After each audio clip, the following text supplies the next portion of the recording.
सरकार से माननीय निर्मला सीतारमण जी ने लगातार 9वीं बार अपना बजट रखा है।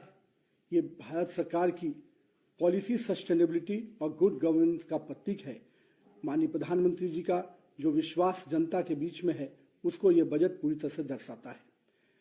हम लोगों ने देखा कि किस प्रकार से माननीय प्रधानमंत्री जी का सबका साथ सबके विकास के जो मूल मंत्र हैं, वो इस बजट के पूरे विस्तार में दिखता है। साथ ही साथ विकसित भारत 2047 के बनाने का जो सपना माननीय प्रधानमंत्री जी ने देखा है, उसके लिए भी ये संकल्प से सिद्धि वाला बजट है। इस बजट में जहां भारत के वैश्विक अस्थिरता के बावजूद भारत का जो ग्रोथ रेट है, जो 7% लगातार बढ़ रहा है, ये दिखा रहा है कि किस प्रकार से हमने अपने जीडीपी को लगातार मजबूत किया है और साथ ही साथ इन्फ्लेशन को भी अपने कंट्रोल में रखा है। ये इस दिशा में दिखाता है कि हमारे बजट में किस प्रकार से डेप्थनेस है, सबको लेके चलने का हमारा जो विश्वास है और सभी इंफ्रास्ट्रक्चर प्रोजेक्ट को मजबूत करने का जो हमारा विश्वास है, उस पर यह बजट काफ़ी आगे दिख रहा है। युवा शक्ति को मैं मान सकता हूं कि युवा शक्ति ड्रिवन बजट है। इस बजट में जहां इंफ्रास्ट्रक्चर के ग्रोथ के पूरी तरह से मैन्युफैक्चरिंग यूनिट को आगे बढ़ाने का प्रयास किया गया है, इस बजट के में नए रोजगार के सृजन के अवसर को उत्पन्न किया गया है।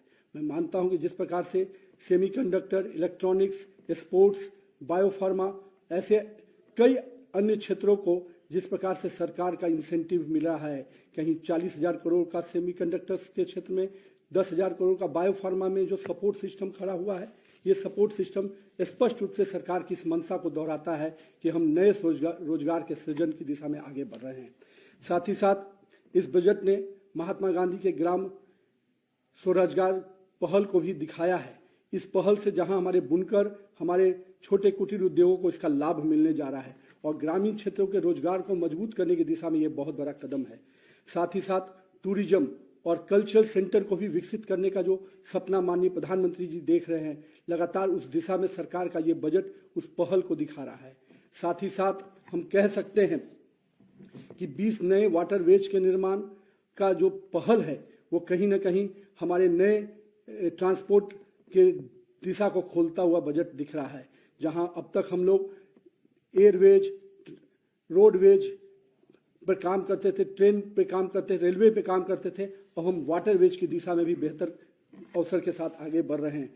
पटना और बनारसी को शिप रिपेयरिंग सेंटर के रूप में विकसित करने की जो योजना माननीय प्रधानमंत्री जी ने बजट में दिखाई है, उससे कहीं ना कहीं इन इलाकों में भी बहुत बड़ा नए रोजगार के सृजन होंगे। हम कह सकते हैं कि नारियल के उद्योग को और जिस प्रकार से मछली पालन को बहुत बड़ी प्राथमिकता देना इस सरकार की स्पष्ट मंशा को दिखाता है कि हम हर वर्ग को, हर क्षेत्र को लेकर आगे बढ़ने की दिशा में आगे बढ़ रहे हैं।